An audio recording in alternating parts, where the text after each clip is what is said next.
যায়, কিন্তু বৃদ্ধা মাকে ঘরে রেখে যায়। ছেলে মনে করেছে মা বুড়ো মানুষ, হয়তো হোটেলের খাবার খেতে ইচ্ছে নেই, তাই কোনোদিনও সেধেও দেখেনি।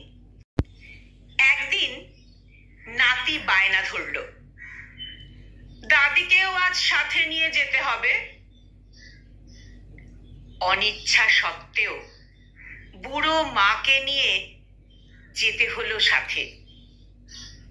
হোটেলে খেতে গিয়ে মায়ের খুশি আর ধরে না।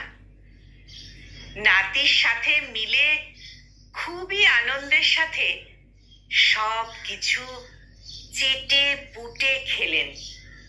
ছেলেকে এক ফাঁকে জিজ্ঞেস করলেন, হ্যাঁ রে খোকা, একবার হোটেলে খেলে কত টাকা বিল আসে?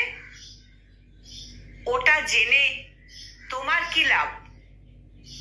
তবুও বল না শুনি। ওটা নির্ভর করে খাওয়ার ওপর। এই ধরো আজ বিল এসেছে প্রায় 1200 টাকা। কিছুদিন পর মা মারা গেলেন। মৃত্যুশয্যায় একদিন ছেলে, বৌমা আর নাতিকে ডেকে বললেন, আলমারিতে একটা ছোট্ট বাক্স পাবে। আমি মারা যাওয়ার পর সেটার মালিক হবে আমার দাদু ভাই, আর কেউ নয়। ঘরের সবাই কৌতূহলী হয়ে বাক্সটা খুলে দেখল। বেশ কিছু টাকা আছে আর একটা চিরকুট। তাতে লেখা, দাদু ভাই, তুমি যখন এটা পড়বে তখন আমি তোমাদের ধরা ছোঁয়ার বাইরে। কিছু টাকা রেখে গেলাম, আরো কিছু টাকা আমি আর তোমার দাদা ভাই তোমার জন্য আলাদা করে রেখেছি। তুমি যখন বড় হবে সেগুলো দিয়ে তোমার বৃদ্ধা মা বাবার সেবা করবে।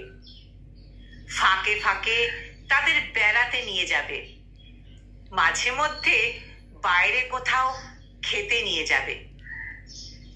তোমার কারণে আমি এই বৃদ্ধা বয়সেও একদিন মনের আনন্দে ঘুরতে পেরেছি।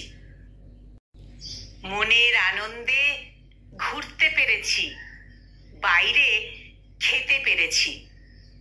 আমার খুবই ভালো লেগেছে।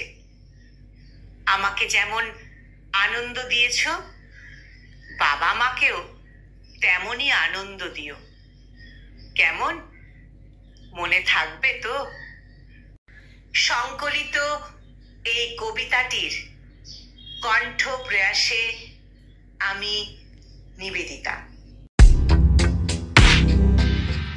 Namaste.